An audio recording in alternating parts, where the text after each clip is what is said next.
The Chase was released in 1994 and is essentially a movie about a very long chase. Yeah, exactly. It stars Charlie Sheen as an escaped con who's spotted by the cops when he stops for gas and has to go on the run. In order to get away, he takes a hostage in the form of Kristy Swanson, and they take her BMW and head off down the freeway with the cops in hot pursuit. That's basically the story. The film is one long chase, and as the film unfolds, it turns out that Kristy Swanson's she's a bit of a socialite, sort of it girl, whose father happens to be like a billionaire property guy. In the film, they actually describe him as the Donald Trump of California. So obviously that gives the cops an extra incentive to stop Charlie on his way to Mexico before Donald Does a walk. Well, yeah, maybe, yeah. So, and that's, yeah, and it's probably, it's a bit of a rom-com, kind of. I mean, it's... Yeah, so it's got romance in there, it's action, got comedy. I mean, it's not a lot of action, really. More rom-com. I guess, yeah. But there's not a lot of guns or anything. There's a few explosions going on. Probably the fastest case of Stockholm Syndrome you're likely to see committed to film. Probably. That's true. Yeah. So, yeah. So it's directed by a guy called Adam Rifkin, who...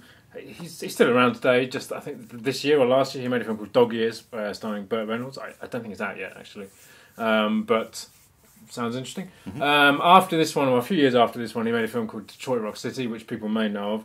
It's got Edward Furlong, and it's essentially a movie about Kiss or fans of Kiss. But then before this one, I think it was 1991, he made a film called The Dark Backward, which is really cool. It's really weird. It's a very strange film, starring Bill Paxton and Judd Nelson. So, as mentioned, it stars Charlie Sheen, who at this point in his career, had quite a few good films under his belt. Made Platoon and Wall Street, Navy SEALs. I mean, who doesn't love that classic? Yeah, a bit of Michael Biehn jumping in the sea. Is that what you like?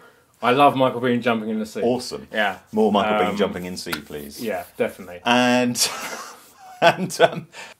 it also stars Kristy Swanson as the hostage Charlie takes, and you may recognise her from the Buffy the Vampire Slayer movie that came out in the early 90s, a few years before the TV series of the same name. Chasing them are the police, obviously, being a chase movie. Mm-hmm. There's a bunch of police, but there's a main police car, and in that police car you've actually got 4 characters. In the back there are 2 as a camera crew who are filming a kind of quasi-cops show of the 2 policemen up front.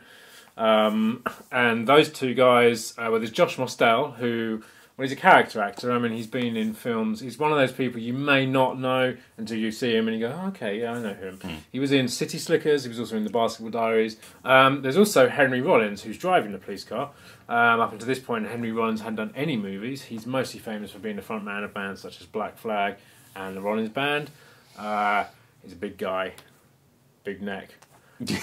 Yes. He does it really well. He's very funny. They're both very funny. I think those 2 ad-libbed a lot of their lines for it, so it's it's all kind of off the cuff a little bit, and it's very funny. The rest of the cast features... Yeah, you've also got Ray Wise as the aforementioned Donald Trump alike, who you may recognise from RoboCop, the original, obviously, and not the remake. And also... there's a little cameo from Flea and Anthony Kiedis from the Red Hot Chili Peppers, who turn up in a green monster truck, and they basically don't think the police are doing a very good job of stopping Charlie on his journey to Mexico, so they cause some chaos. They do with their monster truck. So they're quite a nice segue actually into the soundtrack. Yeah, because the soundtrack is a bit of a draw for the film for me, and I think you too. There's no Chili Peppers on it though. There's no Chili Peppers. That's a good point. Yeah, so they're not there just to sell their music. No. But there is a Henry Rollins. There's a Rollins Band song on there. There is, yeah, over the end credits, which is cool. But no, so that too, Rollins Band is one of the draws for the movie for me, is the soundtrack. And the soundtrack was released, I don't think it was produced by Epitaph, but a lot of the bands on there were from the Epitaph record label, who were, and I think still are, a big punk label. So you've got bands like Offspring, you've got Bad Religion on there, you've got NoFX, I can't think of the rest of them, but there's a few more on there. Which obviously aren't on Epitaph. There is a Suede song, which, for all the British indie kids out there, which is a pretty cool song for the scene that it's in. There's a score as well. There is a composer, a guy called Richard Gibbs, who is mostly famous because he was in that weirdo pop group Oingo Boingo back in the 80s. Oh, Danny Elfman. who Danny Elfman was also, who was the singer of, yeah. So the two of them went off to do film composing. Oingo Boingo are famous mostly for, they did the theme tune to Weird Science and many other 80s films like it. Yes. It's a low budget film. I think the budget was about $4.5 million, so not huge by, the 90s standard, and definitely not by today's standard. No.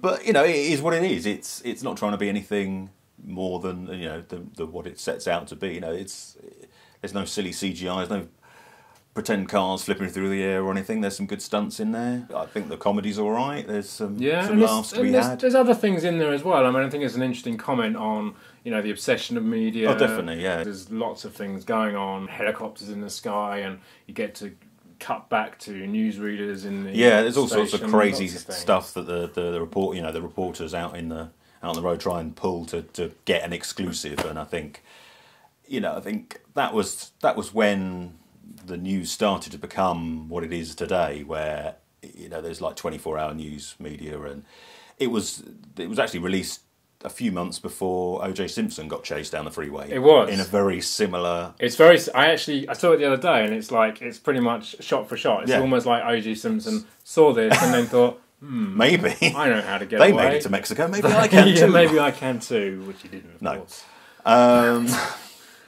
So it's a great film, and we enjoy it. Can you see it anywhere at the moment? You could buy the DVD, like I did. I imported this from the US a few years ago. Such is my love of the chase. It was released in the UK as well on DVD, and other countries as well. I think Australia got it released. But it's Did it come out in the cinema here? It didn't come out in the cinema, no, not that I'm aware of. I think when I saw it. I think it must have been on video, I imagine, straight to video over here. It must have been. I still have the video, actually. Unlike you, I still got... I still have my VHS somewhere. Right. Well, this is ex-rental, so I probably got it from the video shop and never took it back. That's what I used to do quite a lot. Maybe don't admit that on... Well, I think the video shop's shut now, isn't it? I don't think they'll be bothered. So, yeah, my fine will be extra phenomenal. But it's got a much better cover than... What's this floating head and what's this rubbish? I got roads. This tells you what the movie's about. That tells you bollocks. Doesn't, yeah. So, one thing I came across recently, which might interest you, is that Henry Rollins, he runs a podcast with his partner Heidi, and they did about a year. I only found it recently. I think it was about a year ago. He did he spoke about the chase for about 45 minutes, and it's really interesting. He talks about getting the part, trying on a uniform for the first time, a bit of rehearsing, and then going out and doing the actual chase, because they do it completely off the cuff, like the old French Connection. It was just out in they didn't rush get hour permission traffic. for all the scenes, did they? No permission, no. So they just went and did it, and it's really interesting. I mean, it's in Rollins' kind of dry humour style that he does very well. And there's because there's nothing else. If you've seen the film and you like the film and you want to learn a little bit more about the film, it's worth checking out. Yeah, it's certainly the closest you'll get to a behind the scenes. It's definitely the closest you'll get, because I don't think no one will ever do one. I can't see it being picked up by Arrow or someone like that and given the special treatment. We're probably one of the only two people in the world that still likes the film. Possibly. And Henry too. Henry, yeah. He probably likes it too. Because it started his career. Exactly. But we shall put that podcast link down below, as you do, so you can check that out if you want. And his other ones, because he's good. Yeah, check him out. Yeah. Check him out. He's an interesting guy. He is. So that's The Chase, and if you've seen it and you liked it, and you let us know if you share the love below in the comments. Do that. If you didn't like it, that's fine too. Feel free to let us know about that as well. You certainly can. Yeah. If you like the video, give us a like and subscribe if you like the channel. Definitely do that. Definitely. And do all those crazy social media things. Because we'll be back. There's more to come. Yeah, definitely. Sorry about that. Yeah. We plan on doing more. We do. So that's it, and we'll see you next time. See you later.